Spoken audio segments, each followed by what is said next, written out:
Hi, I'm Jason Asleson from the Power Ballot. The Power Ballot is a robust guide to help you figure out who and what will be on your ballot this coming November.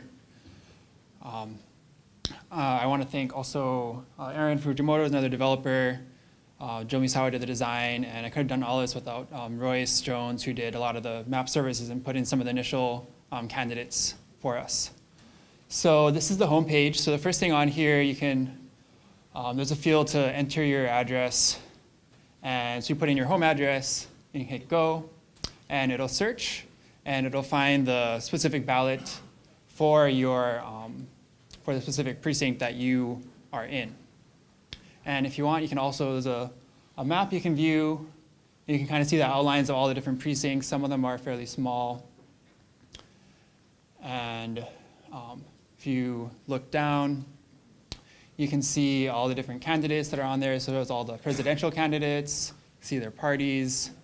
So you just look down for whichever candidate that you're currently interested in. For example, if you want to look more about Senator Brian Schatz, you can click on it, and then it loads. It has this picture on the side, some information about the candidate committee, campaign finance links, the official webpage, website, email, Facebook, star advertiser links. So basically all different links that are relevant about that specific candidate. So that's the main functionality of it. As well, there's not only candidates that are on your ballot, there's also different amendments. And actually this year there are around 30 or so different amendments to the Honolulu Charter. So it takes a lot of time to kind of read through, but there's some helpful links if you click through there. And we'll be even improving it as we go forward. And so part of this is, sorry to step back and give a little introduction. The very initial Hawaii Power Ballot was something that was developed in 2014 and is a little bit more, I guess, Spartan compared to this.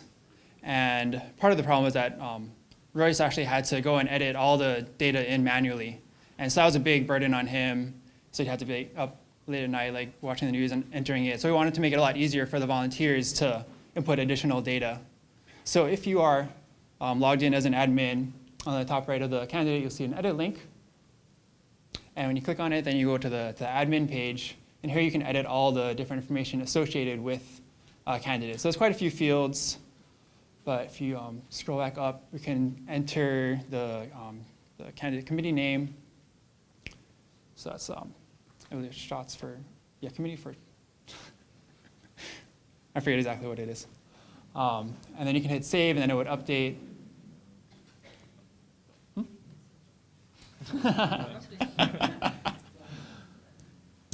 Okay, and then also if you don't want to put in your specific address and you just want to get a list of all the candidates, if you go back to the home page, there's a link for the statewide Power Ballot, and that'll just load all the candidates that there are for this coming election. And so right now what's left is primarily just more data entry, and we actually have volunteers that are pledged from Common Cause who will be helping with that in the next coming weeks. But yeah, so that's all the features I wanted to go over. So are there any questions? So it's still a very manual process and to update each one of them. You can't do it from the state elections office? Yeah, they don't have any, they give us a PDF and it doesn't have, and it's all from all different sources. So like Office of Elections has some, and then there's things for like the campaign spending. So it's not all consolidated. And that was actually one of the problems we ran into. They don't have like a consistent candidate ID that we can use to track between systems. So all you would need is a consistent candidate ID across voter or across campaign spending, Office of Elections. Yeah, that would be really helpful. Okay, thank you.